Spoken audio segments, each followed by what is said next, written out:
Morning, I'm Nikki, and I'm here today at the Udder House in South Kensington to launch the Giant Leap podcast in conversations with, and I'll be speaking to leading luminaries from the luxury and finance marketing sector, and we'll be finding out how the current landscape of social, technological, economic, and political upheaval is affecting our industry today. Let's go inside and have a look.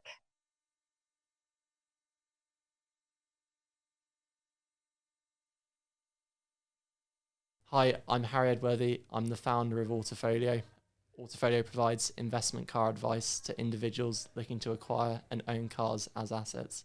Hello and welcome to the Giant Leap podcast in conversations with.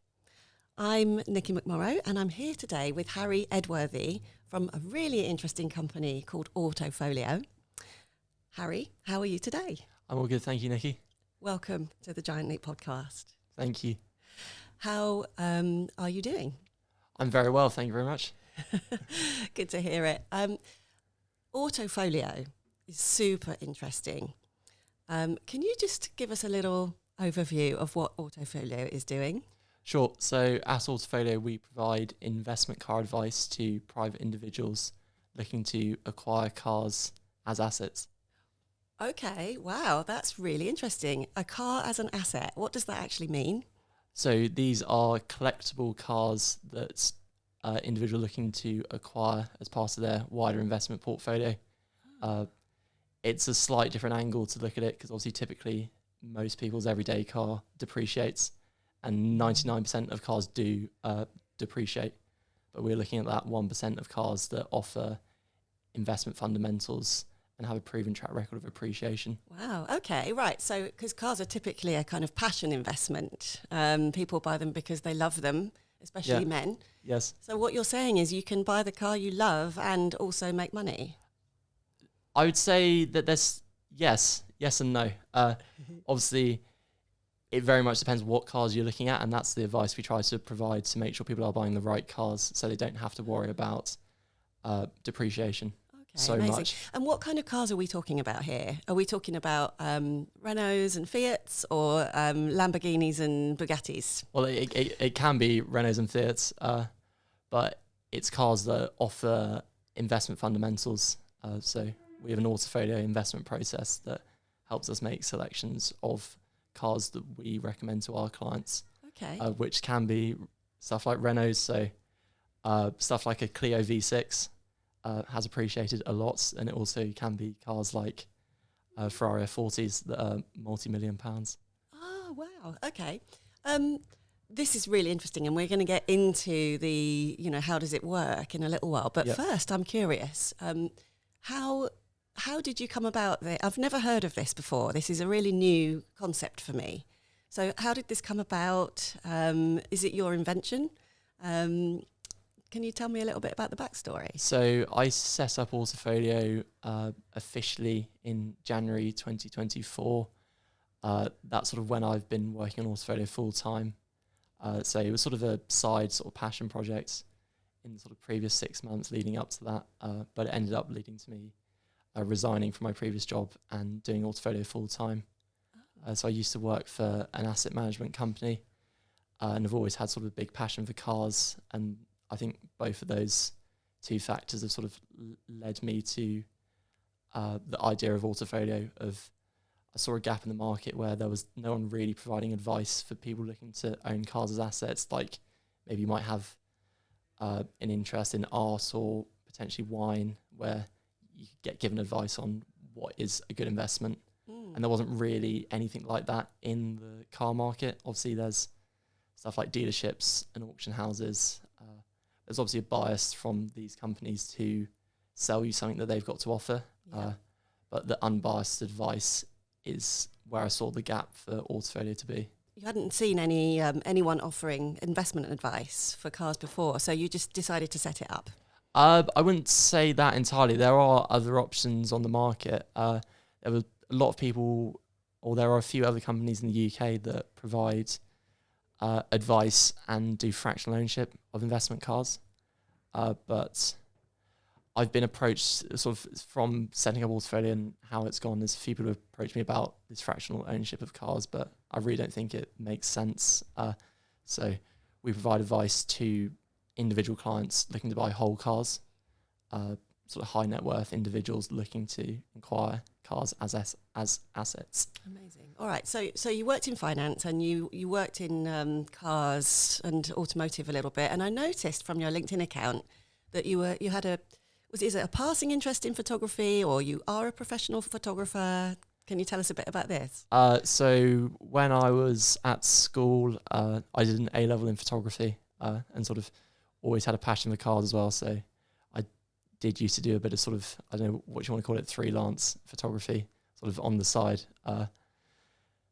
And that's sort of high value supercars. So I did a bit of photography for a car auction house called Collecting Cars. Initially when they first were set up, probably about 4 or 5 years ago now, which they're a much bigger beast than they were back then. So I was probably one of their, in the southwest where I'm from, one of their sort of first photographers who did that. You know, this story I'm finding really interesting, because it's like the moons have aligned for you, like so early on. Could you tell our readers how old you are? Because I think this is really interesting as well. I'm 21. Great. So at the age of 21, you've had 3 previous jobs in 3 different industries, and now you've set up your own company. And you've got all of the skills that you need to be able to do that, you know, photography, but not just that, you know how to photograph a car, and it's a very particular, you know, art, because you've done it before. So how amazing that that's all happened so quickly, and now you have Autofolio, and you're making waves, aren't you? Trying to, but it's sort of, started the company in January 2024, obviously. Startup with no money, I sort of turned to what is the best or the most effective and cheapest way to market the new business and brand. And we sort of gained traction quite quickly early on Instagram in 2024. So that's sort of initially what sort of made people aware of Autofolio and gave us sort of kickstarts to everything else that has sort of come after that, and still plays a big part of the business and how we interact with clients. Amazing. Okay, so you're an influencer as well. How many followers are there on the Instagram account? So we've got over 310,000 now. That's a lot. That's really good. And what kind of people, you know, presumably you've had a look at the audience, you know, what kind of people do you have? It really varies, but age demographic wise is people from sort of 18 up to 60 plus, but the main demographic is 30 to 50 year olds is our main sort of client base, maybe slightly younger, maybe 25 to 45. Majority men, so with 99% of our audience on Instagram is men. But that's just the way it is. I'm guessing that's just men like cars. It's quite simple. It is still a rather male-dominated industry, isn't it? I used to work in automotive myself. I worked at Bentley for a while, and it is a very male-dominated industry, like through and through, like right to the core. So it doesn't surprise me, but at the same time, women need cars, don't they? But it's curious that maybe women aren't latching on to this idea that they could be an investment as quickly as your male audience. Yeah, I think gender's not really a role that I've ever thought about, really, as if we're providing advice to the man or woman. It doesn't really matter. The advice we give is based off the research we do, and fundamentals is that if they are looking to buy that car, then we can, or have a specific budget that they need advice on, is that's what is important. Oh, okay. And can I ask, what is your favourite car? I personally like Ferraris. So of my era, my sort of dream car is a F12 TDF. And what colour would it be in? Do all Ferraris have to be red? I'd have a dark green one personally. Oh, that's good. That's giant leap colours. matches Autofolio as well. So. Oh, very good. Yeah. I am not so much of a supercar fan. I think I like funny little cars. Like what sort of age? What sort of age? Oh, gosh, I don't know. But I had a Fiat 500. I think it was my favourite car. It had two engines. Okay. And it was in this lovely grey. And it kind of like growled when you drove it, but it was cute, like a noddy car. Cool. And I love this Japanese Figaro. Yes. I loved them, but you don't see them around so much anymore. No, yeah, they're quite rare. Yeah. Do you have like a most popular car that, you know, all your clientele sort of gravitate towards? At the moment, 911s are very popular. Mm-hmm. Is that many people sort of are looking to buy their sort of either their first sports car, or maybe they've got a fleet of 911s. Is that it really varies, but there's obviously a lot of variation in what you can get in a Porsche 911. And at the moment, the Porsche brand is really strong and across the board, really. And sort of budget-wise, it's accessible by anyone. You could buy one for 20,000, or you could spend up to 500,000, or even more. So they are very popular. And I think that sort of variation is people latch on to the higher value cars. Yeah. And maybe if you don't have the budget, how do you access something that's similar? Yeah. There are options for you. Yeah. So is it popular as well because that's a car that tends to appreciate? What are the features or the factors? It really varies from an investment perspective on 911s. Is that obviously there are, being so many variations, there are models that are limited edition. But generally, majority of 911 model will depreciate because they're standard production cars. But when you look at the end of run limited edition ones, there is an opportunity to acquire cars as investments. Okay. So end of run straight from the factory. And you're dealing in new cars generally, or is it mainly no new cars really, to be honest. It's all older collectible cars. Mainly cars of the 90s and early 2000s era. Is that the investment car market is very demographic driven. Right. Is that the prime demographic of buyers typically look to buy cars that they previously couldn't afford.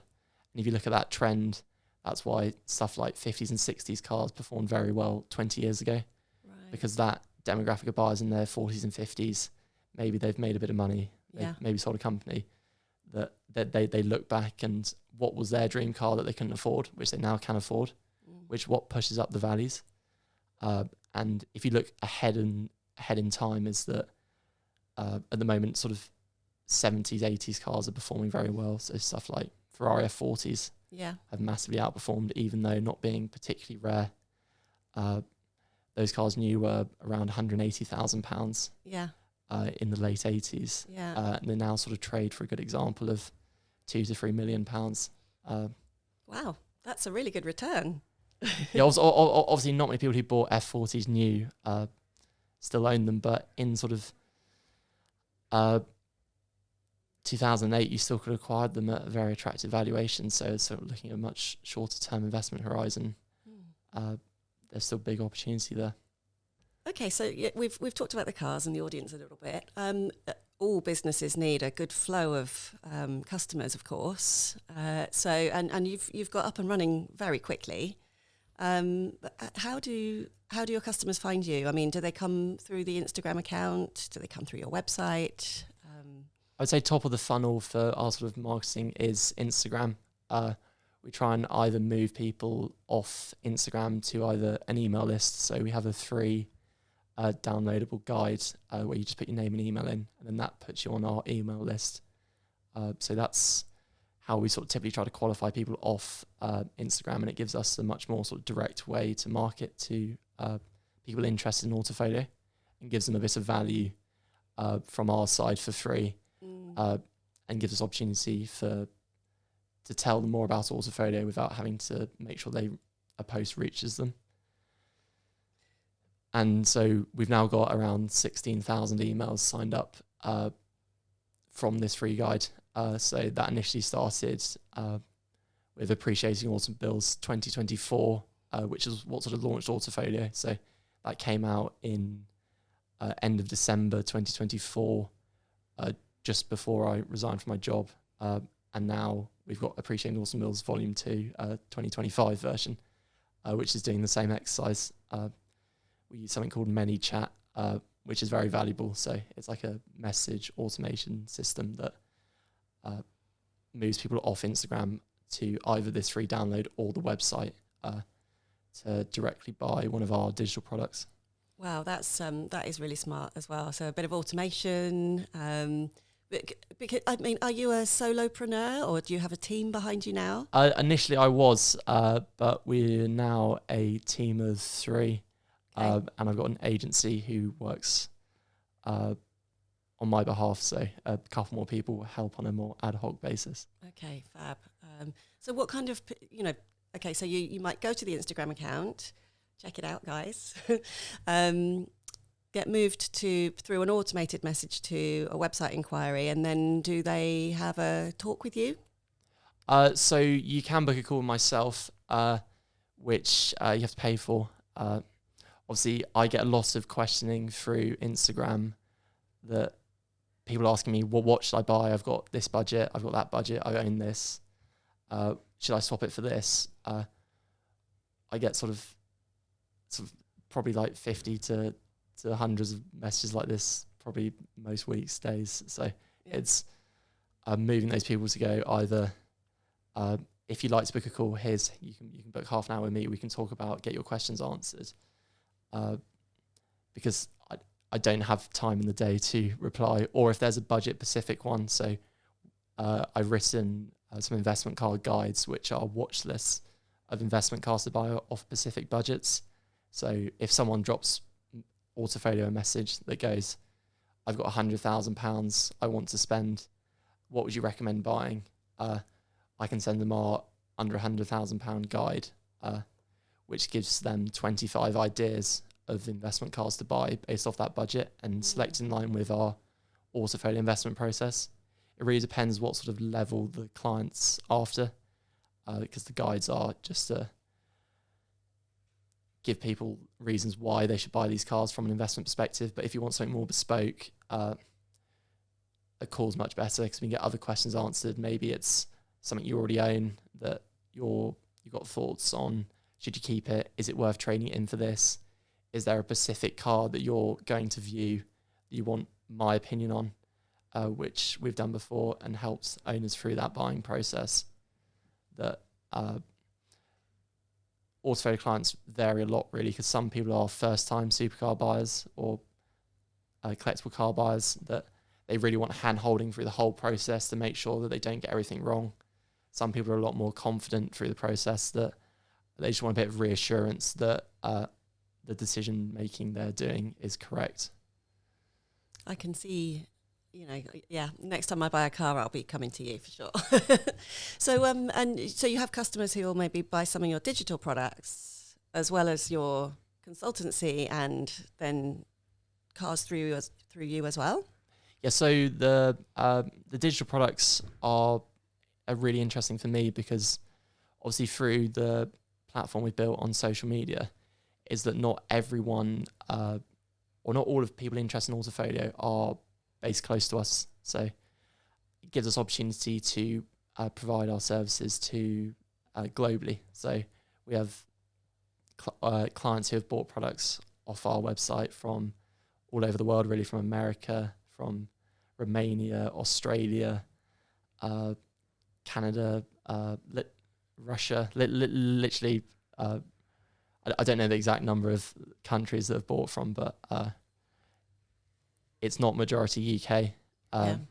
Probably about 30% of sales of our digital products come from the UK. Is that we use global auction data to create these lists, and effectively they're selected in line with fundamentals. So obviously there is valuation differences country to country.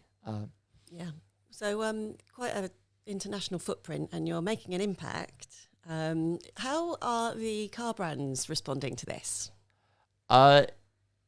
So I've had a call from the head of PR at Ferrari UK about some videos I've made. Okay.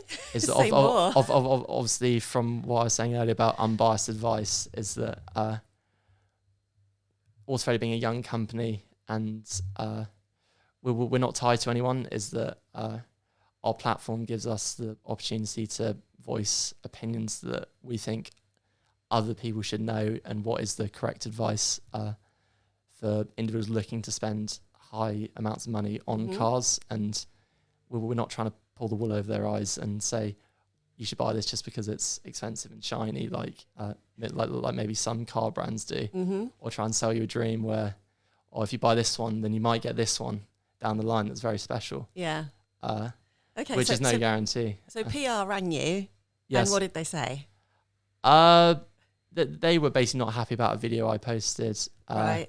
Is that we use for our content, a lot of our content's reposted. So we use sort of other videos that are on the platform and voice opinions on cars. It gives us opportunity to do a higher volume of content and make videos about cars that we might not be able to get directly in front of. Yeah. And this was a Ferrari video that we used a video from Chris Harris, who used to host Top Gear. He's sort of very well-renowned car journalist, talking about a Ferrari 458 Spider, which is a Ferrari that's around sort of 15 years old now. Right. Talking about why you should buy that Ferrari over one of the new Ferraris. Citing the reasons why you shouldn't buy a new Ferrari because of X reasons, and why this one's a better buy. Right. From an investment perspective. And that's what they weren't happy about, is that we were effectively saying, don't buy a new Ferrari because they're rubbish, which I'm not really going to be told not to say that. But specifically when the video wasn't a Ferrari video. And they basically said to me, if you ever use a Ferrari, a bit of content owned directly by Ferrari, we'll write you a cease and desist letter. Interesting. Bit scary. Yeah. What, you quaking in your boots? It's somewhat, but there's not really too much they can do about that specific video. So it does beg interesting questions about censorship and how far does the reach of a brand's ownership go. Interestingly, I was reading about Chanel recently, and like when you buy Chanel things now, it can come with a kind of contract that says you will not resell this at cut down prices, and they're really controlling the whole ecosystem. So it's interesting to sort of hear them trying to do that in cars. But no, yeah, it happens a lot in the car market. Is that particularly for the higher value Ferraris, is that is a lot about client relationship. Is that you only get offered certain cars if you have a good relationship with Ferrari, and if you undersell or sell your cars to the wrong person who isn't Ferrari, they'll just take you off their list, black mark you, which is very much a game to get these high value cars. Is you've got to buy X cars that are difficult to sell to be able to have the opportunity to own the ones that are worth buying. Which they can do that because there's enough people willing to spend the money to get these special cars, and they do sell for big premiums if you can buy them. And you yourself are a Ferrari fan. You said so earlier, and no, I've got nothing against Ferrari. I just think the new cars, there's much more attractive opportunities to buy older Ferraris than there is spending higher amounts of money on new Ferraris that they're making in much higher production numbers that arguably aren't as special as the older cars that are better buys. And I think that should be known to people who are looking to spend sort of high sort of new Ferraris now. You'll be looking at sort of minimum 250,000 to sort of multi-millions. You can't really buy a new Ferrari for less than 250,000. Right, yeah. And it's a different, it's just a completely different need state as well. Like if you want a new Ferrari, no one's going to stop you, right? You just want it to be yours. You commissioned it. It smells nice. Yeah. But if you want a car that's going to be an investment, that's a different need with a different set of decisions. And that's all you're saying, really, isn't it? No, very much so. But I think obviously the people who are in the position to buy these sort of cars is that they're successful people. They're not idiots. Yeah. And why would you buy something that's going to lose you sort of potentially £100,000 within a few years? Because it's not a sensible decision to preserve your wealth. It's not rational, although automotive is is famously not a very rational purchase. This is why the whole conversation's so interesting, because I think, you know, with cars, especially with men and the way that cars make men feel, you know, they just get so excited about the, you know, the ones that appeal to them, and it's hard to sort of to do something rational if you've got the money and you really, really want it. But you know, you can have both. Well, that's what Autofolio is here for. Yeah. So. I just want to circle back about the content that we were talking about a moment ago. There's something really interesting, I think, in the way that you move a customer from an Instagram viewer to being engaged, to then downloading or even paying for some of your content, then buying into your consultancy services and eventually buying cars. And I think that's linked as well to this global, it's not really a trend, it's more of a shift of people really needing more substance than style even. You know, there's or as much substance as style. So can you tell us a bit about actually what works when you do your videos? What actually works at getting people drawn in? And then sort of what is working about the content that they then download to read more?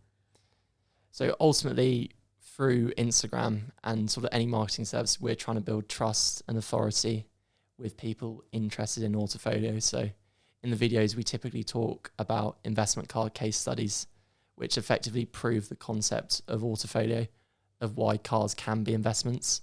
So we look at case studies of cars that have appreciated already, or maybe the inverse of, these are the cars you shouldn't have bought because they've depreciated this much.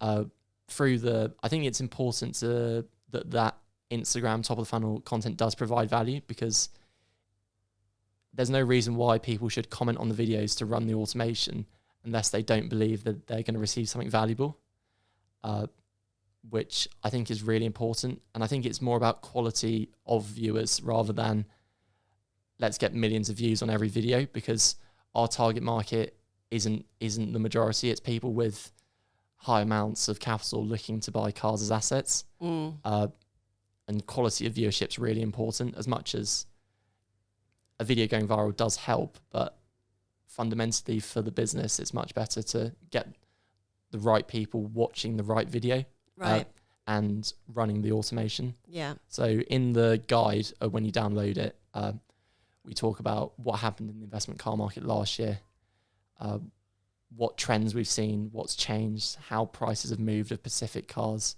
and an outlook.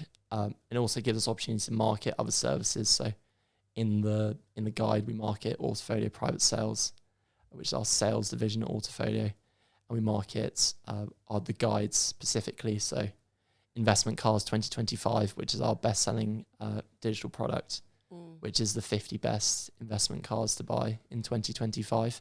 It's amazing, isn't it? Because this content is so deep. It's so full of substance. You know, social media just used to be pretty pictures.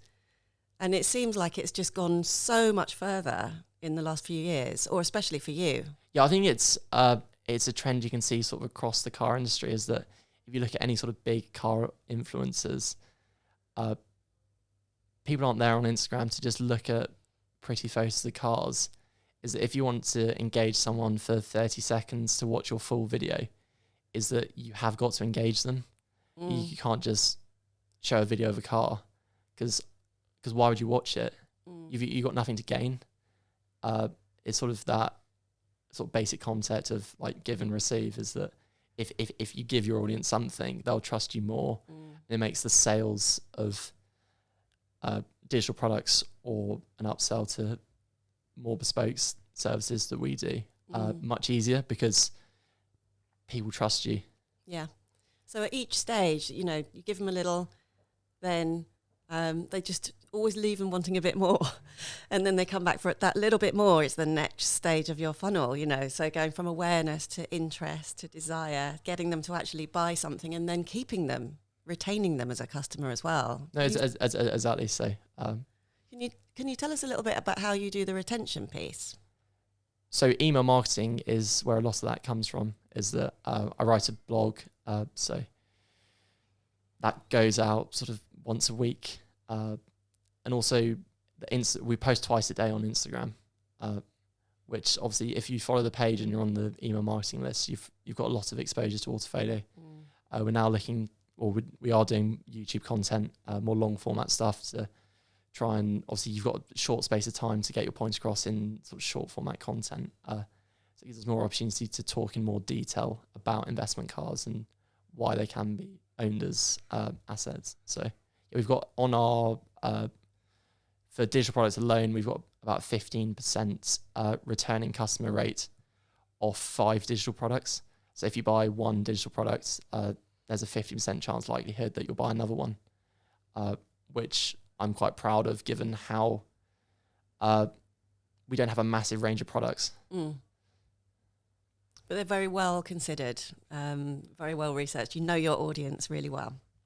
No, yeah. I think that's really important, is that you've got to understand who you're targeting, because if you don't, then your messaging just isn't clear. Yeah. And you're saving them from these purchases of the heart, so now it can be a purchase of the mind and the heart, winning their hearts and minds, Harry. That's what you're doing. No, it's exactly what it's the way I think about it, and the way I think other people think about it is that, obviously, if you're buying a £50 digital product with 50 recommendations, if you're looking, that guide's targeted at someone looking to spend high £100,000 on cars or even higher, is that your relative cost is tiny to what it could save you in the bigger picture of, say you've got £200,000 to spend, what you could lose if you didn't read that guide and taken the advice from it. Now that is getting really deep into psychology as well, because we humans place twice as much value on things that we might lose than things that we might gain. Is that? No, it's exactly. Like, some of our most effective conversions for marketing our products is showcasing cars that have lost money. Loss aversion. Or no one wants to lose. If you ask anyone a question, would you rather spend more on a car and lose less money? They're likely to say yes, because your actual cost of owning that car isn't the price you pay. It's the difference between what you buy it for, what you sell it for. Is if someone knew that, say they spent £50,000 on a car, and they know in 2 years' time that they can sell it for £50,000 again, they'd rather do that than buy a car for 30 and sell it for 15. It's fascinating. Let's talk a little bit about the near future. Yes. Today is the day. We're recording today on the day that tariffs, Trump's tariffs have all come into effect all around the world. Is this affecting? How will this affect your business? Can you say something about? Yeah, sure. I think it's definitely going to have a big impact on the car market. I'd say, first of all, it's positive if you already own an investment car in the US, particularly higher value stuff, even sort of more newer stuff. So the tariff doesn't actually, it only includes cars that are newer than 25 years old. So any car that being imported to the US that is over 25 years old, it's not included. So, which widely protects these more collectible older cars, but there still is a lot of cars, and particularly newer cars that do sell for overs, that are going to be affected by that 25% tariff. So I think ultimately in the US, it's a positive if you own an investment car. In the UK and Europe, it's probably a negative, because if you're looking to import your car, it's only really viable as well if your car is over 25 years old, because the before the tariff was put in place, it was only viable to import a car to the US if it was already over 25 years old, because you only have to pay 2.5% duty, and you don't have to meet US safety regulations. So it hasn't affected it massively, the fact that these cars that are over 25 years old are excluded from the tariff. But obviously, if you're buying a new car, high value car, it's still important to take advice on that because cars will become more expensive in the US. Wow. I'm thinking as well about the generation gap. You said that your core audience was really 30 to 50. So at the higher end of that scale, some of those people will have kids that are nearing or just about at car driving age. Mm-hmm. And it's well documented that the younger generations are more interested in the experience than the ownership of things. How does that affect something like Autofolio? I think it's an interesting point to look at because obviously use of these cars does devalue them. It is better from an investment perspective to not drive your car, which really varies on what the owners or the buyers' preferences of their use case for the car. Some people just want to buy something that they'll use on the weekends that they know is going to preserve majority of its value. Some people look at it as a pure out-and-out investment, as they're going to lock it up and put it under a cover and see it in 10 years' time, and hopefully it's worth more money.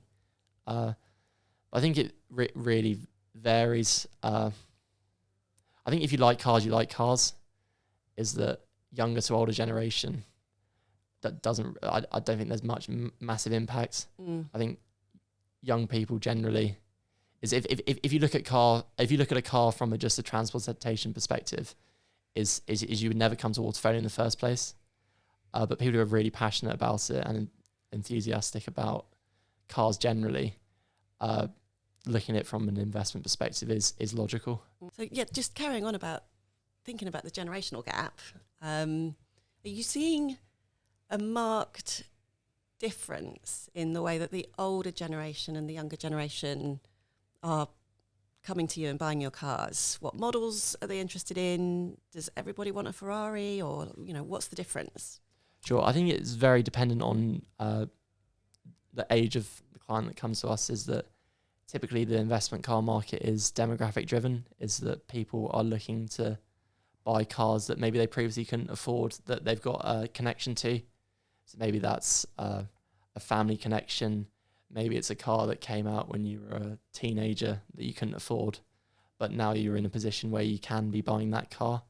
So if you look at cars from the sort of 80s and 90s now, that's where we're really seeing like big outperformance of the wider car market. So stuff like an RS Escort Cosworth, right. for a very nice one, you'd be looking at sort of over or close to £100,000.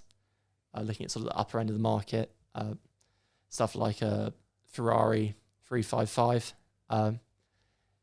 They are now trading at sort of 130 to maybe even more, maybe £150,000 for like a very, very nice one. Okay, so I was a child of the 80s, let's call it. Yes. So, now if I'd have actually been more of a child of the noughties, what car would I be buying? What would be the difference? Well, it really varies because obviously it is the fundament. It is personal preference, but overarching psychology of how we can see the workings of the market is that is what is most common. So obviously people latch on to different cars. Some people are into high value Italian supercars. Some people are into old German BMWs, or maybe it's Fords.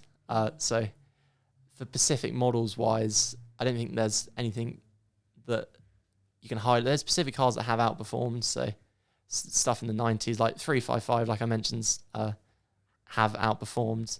Stuff like 993, 911s from the 90s have really outperformed. Good examples. Again, come back to 911 point. There are lots of variations. So a 993 can be from £50,000 to £1 million. Looking at sort of like a Carrera 2 993 to a 993 GT2 that is over £1 million. So it really varies. But I think that's why it comes back to the sort of why speaking to someone that can provide you advice, because there is just so many options on the market. As if you don't understand what you're buying, you can get caught out, because cars are fundamentally speculation based. Is that you're buying a car on the assumption that the next person's going to pay you more from it. It's not like you're buying equities or property where you've got cash flow and you can value it off that, is that cars are completely speculative. And if you don't know what you're buying, first of all, is you can get caught out quite quickly. I'm definitely coming to you next time I need a car. There you go. So like these kids are sort of maybe driving the cars that their parents drove, but paying more for them. Well, depending on what it is, but yeah, they are paying more for them in some scenarios. Wow. So where's this all going? Is this, there's so much more, like this is more sustainable for a start, circular economy and reusing things that already exist. So we haven't really touched on that, and then tariffs are going to make it maybe a little bit more tricky for the car companies to move their new cars and so on. What do you think is going to happen in the next 10 years? For Autofolio or the car industry? Both. I think Autofolio in the next 10 years is we want to provide and deal in higher value collections and grow the ecosystem of the Autofolio brand. Is that we've now got a very strong audience of people interested in investment cars and high value cars, which I think is what is really valuable. Is that sort of Autofolio has been sort of reverse engineered to a typical business, is that we've built a very strong audience now, and now the sort of business plan going forward is to set up services to control more of the lifetime value of that client. Mm-hmm. So we've recently launched Autofolio Private Sales for a Pacific sales and sourcing division of Autofolio. So Jasper, who's recently joined the team, is heading that, where we're going to be doing all of our sort of clients' sales and sourcing requirements through. We're looking to set up Autofolio Capital to provide a finance brokering service for people looking to acquire cars and that need financing. And the thing that's exciting with the digital products is that it's very scalable, and there's very good margins in digital products because you are selling PDFs. It's all automated, and I think building that out is really exciting. Providing more in-depth guides, high-value guides for bespoke clients. I hosted a webinar at the beginning of the year.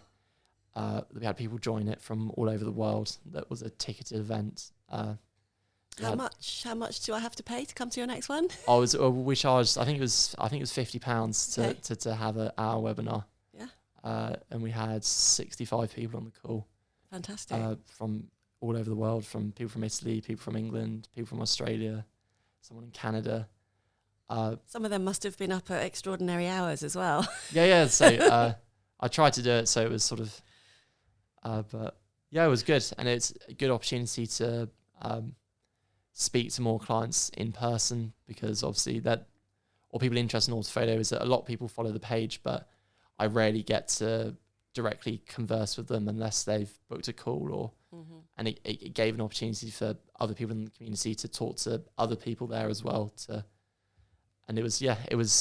I talked for an hour. It was going to be 15 minutes of Q&A, but then we ended up sort of everyone talking for about 45 minutes after the end. So looking to do more of that and really grow the following now on more platforms. So like I said earlier, we're looking to do more YouTube content, more Instagram content. It's just better and higher quality content to drive more traffic to the website. Are you, how about LinkedIn? Are you on LinkedIn? Yeah, I do post a little bit on LinkedIn, but that's another platform that we want to leverage. It's just more content on more platforms. So there's more awareness because we've got a good bank of content now. So it's just putting it as many places as we can. Yeah. I mean, the thing that's blowing my mind as well is to hear you talk about all these different parts of your business. I hadn't even left university at your age. Yeah. And here you are with plans to dominate the world with a really unique idea that's overturning the car industry. I mean, it's absolutely brilliant. I'm so pleased to be able to speak to you today. No, it's super exciting. And I think the car industry generally is full of sort of either old family businesses or very established companies where people go to. And I think there's very little disruption. And I think Autofolio is trying to do that, and we are having some success in doing that. And I think it shows that that it can happen quickly if you know what you're doing and on the right sort of strategy. Is that obviously there's a lot of execution to it, so everyone's got ideas, and it's quite funny seeing that sort of once Autofolio's had a bit of success, there's a lot of I've seen other people set up Instagram pages that are just effectively, someone in Italy created a copy of Autofolio but in Italian, copies all my videos, but they're just in Italian and euros. But maybe you need to offer him a franchise. I think ultimately it's like people don't know how hard it is to actually do it. It's like on the surface of an Instagram page, it's quite simple, but like I said a minute ago, it's like everything's execution. Everyone's got ideas. It's not really like a revolutionary idea. It's just actually buckling down to do it. Yeah, and doing it well. Mm. So. This has been such a fascinating conversation, and we've covered a lot. But if you could leave our audience with one overriding thought, what would it be? I think the importance of sort of brand and community is really fundamental to Autofolio. Is that we've got a strong brand now, and that's what we've been focused on creating. And I think somewhat of having a community content first strategy has been really valuable for Autofolio, that I think maybe sort of these older, more established businesses don't look at it that way round. They maybe think of it the other way around as we've got these services, or let's just market what we do. But we've sort of taken the opposite direction to that, is let's build a really strong community and brand who will want to work with us. And then actually selling them our services is much more straightforward. And what we found success and allowed us to do it much cheaper and quicker is that we don't run any paid ads. Everything's organic. And that's where I think maybe the wealth industry is changing, is that people want to buy into something that they're interested in and they can get behind, rather than just going to a business that's going to provide them a specific service. So audience first. And the rest will follow. Exactly. And let's fast forward and imagine that at some point in the future, you sell your business and you make lots and lots of money. What will be the car that you'll be buying? Like I said earlier, I think I'll be buying, it'll be multiple cars. It won't be one. A fleet. It'll be a fleet. As many as I can buy. A lot of Ferraris and Porsches, and green cars. That's my thing. They hopefully all be green or some interesting colour. Fantastic. Thank you so much, Harry. This has been a really great conversation. It's been a pleasure, Nikki.